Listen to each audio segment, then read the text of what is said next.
Self sponsorship visa নিয়ে মানুষের মধ্যে অনেক কনফিউশন আছে। সেটা হচ্ছে ম্যাক্সিমাম মানুষই মনে করেন সেলফ স্পন্সরশিপ ভিসা করতে হলে ওনাদেরকে ফিজিক্যাল প্রিমিসেস নিতে হবে, ফিজিক্যাল দোকান বা কোনো বিজনেস অফিস লাগবে। কিন্তু আপনি অ্যামাজনের কথা চিন্তা করেন, পৃথিবীর সবচেয়ে বড় একটা কোম্পানি, এটার কি কোনো ওনাদের কি কোনো অফিস? অফকোর্স অফিস আছে, কিন্তু এরকম কোনো স্টোর বা দোকান ওইভাবে নাই। কিন্তু এটা কিন্তু ডিজিটাল প্ল্যাটফর্মে বিজনেসটা হচ্ছে $1 বিলিয়ন বিজনেস। সো এরকম কিন্তু আপনার বিজনেসটা কিন্তু ডিজিটাল প্ল্যাটফর্মেও হতে পারে।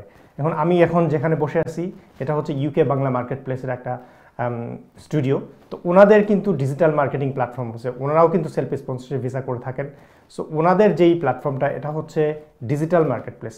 তো ওনাদের থেকেও আপনি যদি চান এজেন্সি নিয়ে আপনি সেলফ স্পন্সরশিপ ভিসা করতে পারবেন। সেক্ষেত্রে ডেফিনেটলি আপনি আপনার লয়ারের সাথে কথা বলবেন, আপনার সমস্ত নিটিগ্রিটিগুলো জেনে নেবেন।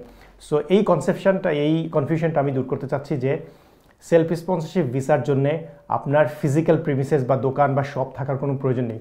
আপনার বিজনেসটা টোটালি ডিজিটাল প্ল্যাটফর্মে হতে পারে, এবং আজকালকের বিজনেস কিন্তু ডিজিটাল প্ল্যাটফর্মেই multi million billion dollar business হচ্ছে। ধন্যবাদ। Looking to expand your business in the UK? Start with UBM.